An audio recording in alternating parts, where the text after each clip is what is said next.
là cắm pin pen thông thường. Cán dao, 2 gương, 2 góc thường và 1 nắm châm thẳng. Ở đây mình có thêm góc đó chính là góc. Đây là những cái dụng cụ tối thiểu nhưng mà ca phẫu thuật pin pen đơn giản. Không. Rất là dễ dàng. Góc kìm, góc màng. Cái kìm các màng thứ hai nó kẹp cái màng vào, sau khi mình đẩy cái thì nó mở ra. Tí nha cũng nên mua về bán rất là đắt. Thế như tớ mua nước ngoài nó 4 triệu đồng cái kẹp. Có lỗ sẵn rồi. Có không? Ở đây có bày bán cái nào không? Ở đây còn có một cây là cây tách. Cái bóc tay này rất hay. Hai bên bản vì bản khá là rộng. Có thể cái này tớ mua ở bên Silex ở bên Hàn Quốc. Nặng cách nhỏ hơn. Kéo. Đấy, những cái kéo này rất là tốt. Mình kéo kim. 5 phút nhá. Một kéo nữa mình trong quá trình phẫu thuật mình có thể cắt màng, cắt xương. Cắt đó xương. Ống phẫu thuật đây mình có kèm theo là một cái thông ống hút luôn. Còn mấy người nhỉ? Mấy người? 3 người. Vấn đề gì thì có thể sử dụng. Cái đấy rồi. Mình này review xong. Một chút nữa là chính là bát kế nước muối và bây giờ mình pha để ngâm rửa. Bát đựng xương. Này đây. Có hộp gà và Có phải là có xương không? Xương giả không? Sấy. Không gì. Sẽ bưng rửa. Chỉ cần đẩy bằng xoang lên thôi đúng không? Tiếp theo là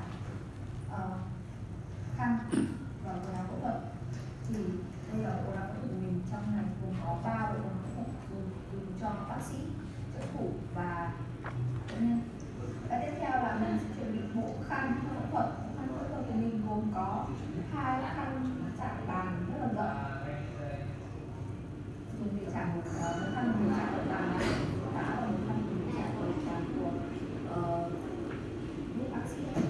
Một khăn nữa là khăn có lỗ dùng để chạm trên mặt và trên người bệnh nhân. Tiếp theo là khăn dùng để khăn lau tay đã phẫu thuật hút sấy để cho bác sĩ trong quá trình rửa tay xong có thể lau gọn. Tiếp theo là 3 dây luồn ống hút. Dây luồn ống hút. Đấy, những cái dây này rất quan trọng. Dây luồn tay khoan này. Dây tay khoan. Dây luồn ống hút phẫu thuật này. Và Dây luồn vào máy diazetom, tại vì mình cũng phải dùng diazetom trong cái phẫu thuật. Diazetom khi mà mình cần dùng. Tiếp theo nữa là giấy bạc. Mình sẽ bọc vào nơi tay cầm của đèn, nơi mà bác sĩ có thể Đủ chưa Sơn này? thì sẽ bọc phẫu thuật lại. Tiếp theo nữa là găng phẫu thuật. Ở đây mình dùng là găng 6.5 và găng 7. Cái video này là mình làm để đào tạo cái lớp trợ thủ cho cán bộ cán dao thì lưỡi dao thì mình dùng là lưỡi dao 15C.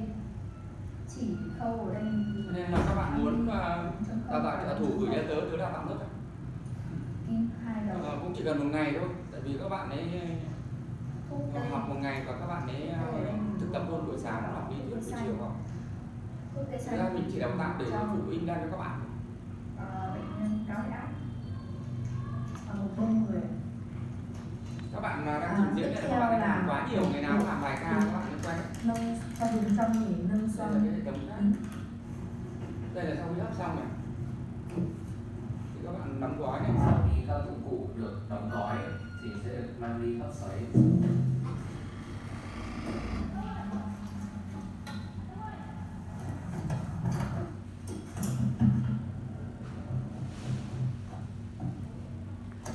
Ở đây chúng tôi sẽ hấp sấy ở một nhiệt độ. Em có bán cái tủ hấp sấy này không nhỉ Khoan?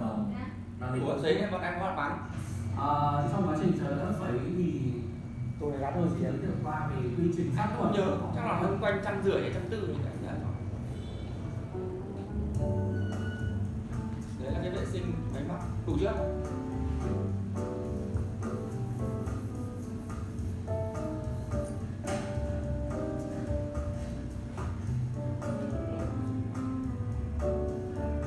để hôm nào các bạn sẽ lên YouTube các bạn xem, tôi sẽ đăng lên YouTube.